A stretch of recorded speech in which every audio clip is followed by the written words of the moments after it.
शन्नो मित्रस्यं वरुणः शन्नो भवत्वर्यमा शन्न इन्द्रो बृहस्पतिः शन्नो विष्णुरुक्रमः।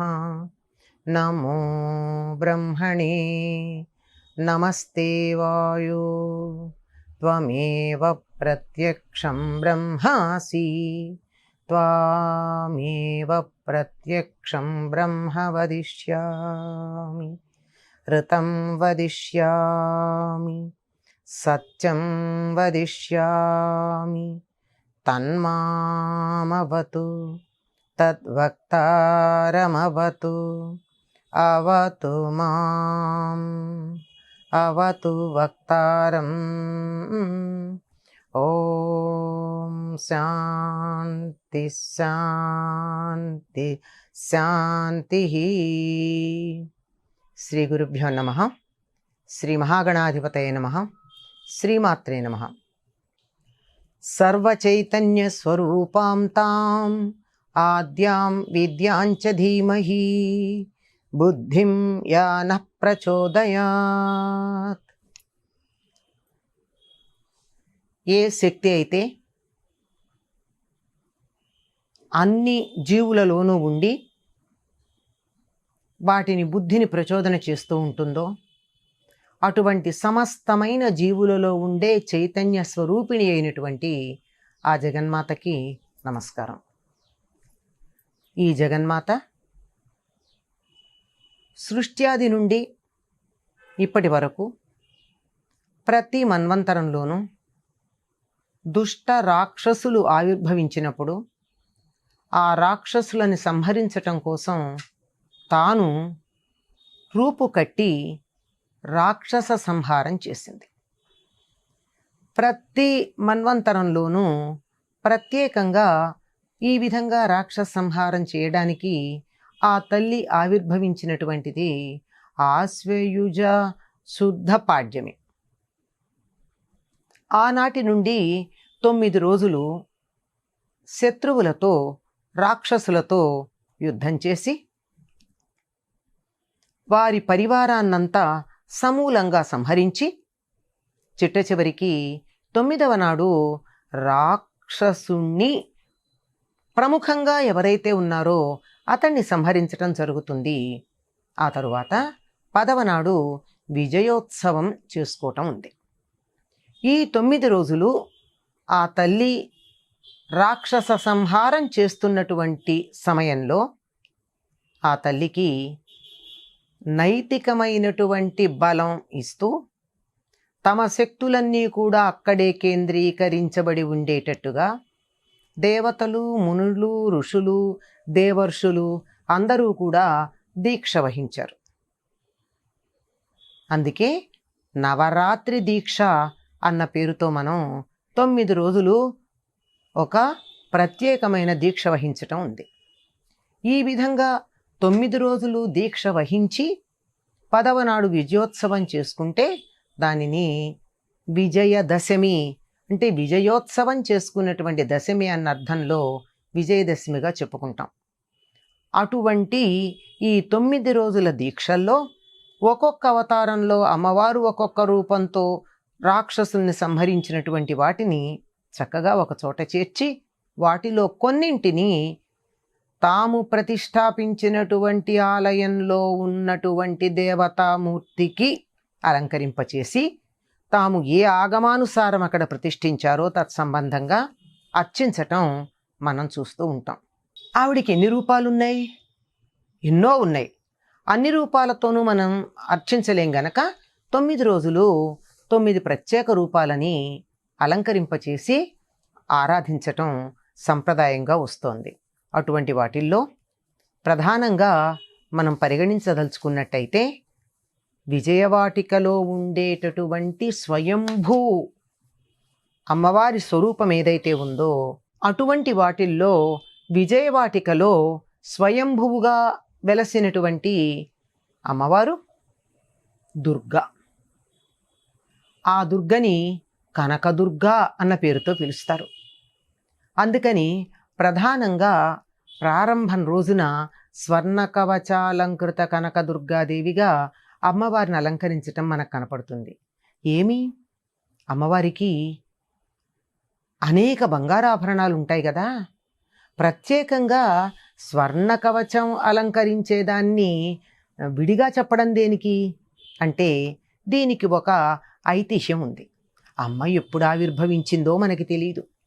దానిని, ఆ తల్లిని, అక్కడ ఆవిర్భవించినటువంటి రూపంలో ఉన్నటువంటి తల్లిని ఆరాధించటానికి అర్జునుడు ఆ కొండ మీద తపస్సు చేశాడు, ఇంద్రకీలాద్రి పర్వతం మీద. అలా తపస్సు చేసి ఆ విజయుడయ్యాడు గనక అర్జునుడు, ఆ పర్వతానికి విజయ నామం కూడా వచ్చింది. అందువల్ల దానిని, ఆ ప్రాంతాన్ని విజయవాటిక అంటే విజయాన్ని కలిగింపచేసేటటువంటి నివాస స్థానము అన్న పేరుతో చెప్పుకుంటాం. ఆ విజయవాటికలో ఉండేటటువంటి అమ్మవారు స్వర్ణ కవచాలంకృత అవడానికి ఒక ఐతిహ్యం అంటే ఒక కథ, జరిగినటువంటి ఇతివృత్తం ఉంది.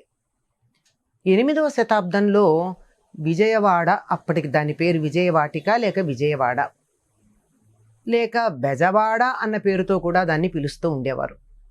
అక్కడ మాధవవర్మ అనే రాజు పరిపాలన చేస్తూ ఉండేవాడు. ఇది చరిత్ర మీకు ఈ ఇతివృత్తం శాసనాల్లో కనపడుతుంది. ఆ మాధవవర్మ పరిపాలన చాలా ధర్మబద్ధంగా చేస్తూ ఉండేవాడు. ఆయనకి లేక లేక ఒక కుమారుడు, ఆయన కూడా మంచివాడు, సద్బుద్ధి గలవాడు, ధర్మ మార్గంలో ప్రవర్తించేటటువంటి వాడు.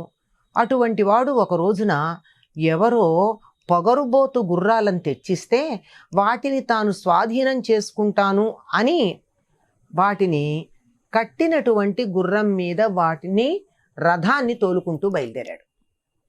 ఆ పొగరుబోతు గుర్రాలు మాట వినకుండా యథేచ్ఛగా వెడుతూ ఉంటే రాజుగారు అంటే యువరాజుగారు అలా వెడుతూ ఉంటే రాజభటులు దారిలో వాళ్ళందరినీ పక్కకు తప్పుకోండి తప్పుకోండి అని చెప్తూనే ఉన్నారు. అయినా సరే ఒక కుర్రవాడు వచ్చి ఆ రథచక్రాల కింద పడ్డాడు, ప్రాణం కోల్పోయాడు. ఆ తల్లి పెద్దది, ఆ పిల్లవాడిని తీసుకెళ్ళి రాజసభలో ముందు పెట్టి ఏడ్చింది. డబ్బుంటే అనుభవించండి అని చాలా మాటలు అంటుంది, అంతేగాని మాలాంటి బీదల ప్రాణాలు తీయడం ధర్మమా అని చాలా గట్టిగా నిగ్గదీసి అడిగింది. అడిగితే రాజు అక్కడ ఉన్నటువంటి న్యాయాధీశులని, ధర్మాధికారులని అందరినీ కూడా అటువంటి నేరం చేసినటువంటి వారికి శిక్ష ఏమిటి అని అడిగాడు. అడిగితే ప్రాణానికి ప్రాణమే, అట్లా అయితేనే కదా మరొక్కసారి ప్రాణం తీసేటటువంటి పని చేయకుండా ఉంటారందరూను, ఆ మాట అన్నారు.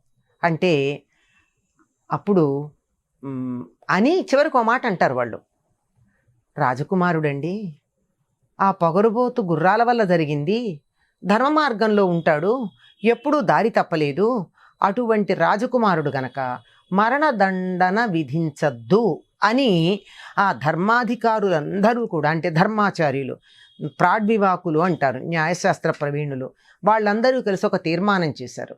అంత తీర్మానం చేసిన మాధవవర్మ అంగీకరించలా. నా కుమారుడికి ఒక న్యాయం, మిగిలినటువంటి ప్రజలకు ఒక న్యాయము ఉంటుందా?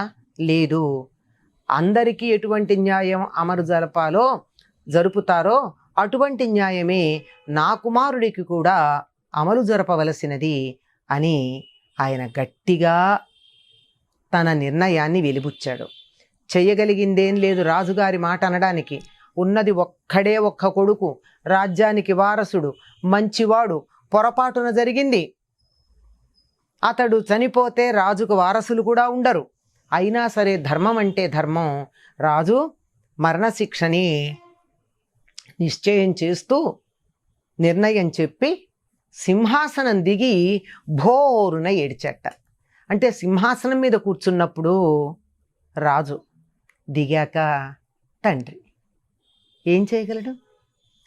సూర్యాస్తమయం లోపల జరపాలి శిక్ష అమలు. సూర్యాస్తమయ సమయానికి కుమారుడికి శిక్ష ఎటుపక్కకు జరుపుతూ ఉన్నారో సూర్యుడు అస్తమించే వైపుకు తిరిగి, అటువైపుకు తిరిగి శూన్యంలోకి చూస్తూ గొల్లుమని భోరున ఏడ్చాడు కుమారుణ్ణి కోల్పోయినందుకు. కానీ ధర్మం నిలబడింది. అతడి ధర్మ నిరతికి మెచ్చి దుర్గాదేవి 2 గడియల పాటు విజయవాడలో బంగారు వర్షం కురిపించిందట. ఆవిడ బంగారు వర్షం కురిపించింది గనక ఆవిడికి కనకదుర్గ అనేటటువంటి పేరు వచ్చింది అంటారు.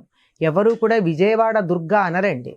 విజయవాడ అనంగానే పక్కన ఇంకో మాట ఏం చేరుస్తారు, కనకదుర్గ అంటారు. మామూలు దుర్గా అనరు. స్వర్ణదుర్గ ఇట్లాంటి పనులు పేర్లు ఏమీ అనరు. కనకదుర్గ అన్న పేరుతోనే ఆ తల్లిని పిలుచుకోవటం ఉంటుంది. ఆవిడ చాలా దయామయి. ఏమాత్రం ధర్మ మార్గంలో ఉన్న వాళ్ళందరినీ చాలా గొప్పగా అనుగ్రహించేటటువంటి లక్షణం కలిగింది.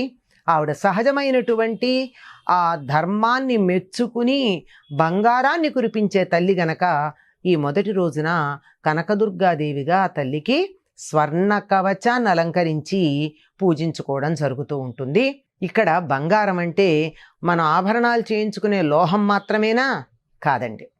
ఏదైనా సరే ఉన్నత స్థితికి పరిణామం చెందిన ప్రతిదాన్ని కూడా మనం బంగారం అంటాం. పిల్లలు మంచి పని చేస్తే ఒరే బంగారం అంటాం, అంతే కదా. ఆ పని అది ఎలా ఉందంటే బంగారంలా ఉందంటాం. అంటే ఉన్నతమైంది, శ్రేష్టమైనది, మేలైనది, మంచిది అనేటటువంటి అర్థంలో ఆ పదాన్ని ఉపయోగిస్తాం.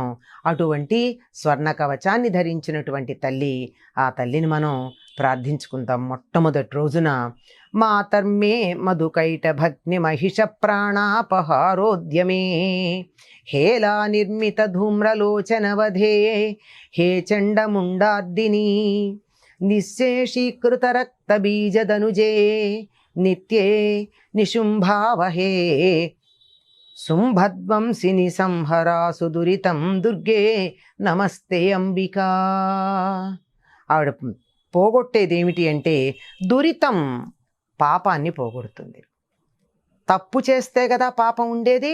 ఆవిడ తప్పు చేసేటటువంటి వాళ్ళని అసలు తప్పే చేయనీయకుండా పాపాలు సంహరించి మనందరినీ ఉద్ధరిస్తుంది. ఆ మాధవ వర్మ కూడా ధర్మాన్ని అనుసరించాడు గనక బంగారు వర్షం కురిపించింది. కనుక ధర్మ మార్గంలో ఉండే వాళ్ళని ఉద్ధరించేటటువంటి ఆ తల్లికి నమస్కారం చేస్తూ సర్వమంగళ మాంగళ్యే శివే సర్వార్థ సాధికే శరణ్యే త్ర్యంబకే గౌరీ నారాయణి నమోస్తుతే. స్వస్తి.